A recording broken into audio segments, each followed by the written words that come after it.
Hello everyone, আসসালামু আলাইকুম। আজকে আমি চলে আসছি বগুড়ার সারিয়াকান্দি কালীতলা ঘাট। আপনি যদি এই বগুড়ার মানুষ হন আর ঈদের ছুটিতে যদি বগুড়াতে আসেন, তাহলে আমি বলি আপনার ঈদের ছুটিকে সার্থক এবং সঠিকভাবে ব্যবহার করার জন্য অবশ্যই কালীতলা ঘাটে চলে আসা উচিত। কারণ বগুড়ার মিনি কক্সবাজার খ্যাত এই সারিকান্দি ঘাটে আসলে আপনি একদম আপনার ঈদের ছুটিটাকে সুন্দরভাবে সঠিকভাবে উপভোগ করতে পারবেন।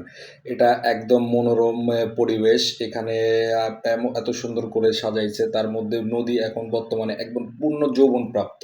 অধিক পানিও না, আবার কম পানিও না। এখানে আপনি যদি বগুড়া থেকে সারিকান্দি ঘাটে আসেন, আসার পরে যদি একটা নৌকা ভাড়া নেন, নেওয়ার পরে পুরা নদীটা আপনি আস্তে ঘুরে দেখতে পারবেন ১ ঘন্টা, ২ ঘন্টা, ৩ ঘন্টা ছেড়ে। আর যদি বন্ধু-বান্ধব নিয়ে আসেন তাহলে তো কোনো কথাই নাই।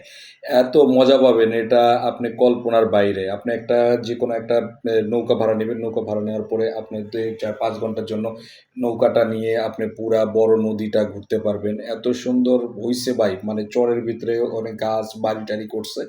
এটা একবারে অসাম একটা প্লেস। আপনার প্রকৃতি এত সুন্দরভাবে সাজে উঠছে, দেখলে আপনি অবাক না হয়ে পারবেন না। নদী বর্তমানে এতটা ফুলফিল, মানে নদীতে উচ্চ পানিও না, আবার কমও না। এটা দেখলে আপনি এতটাই ভালো লাগবে যে আপনার নিমিষেই আপনার মনটা ভরে যাবে।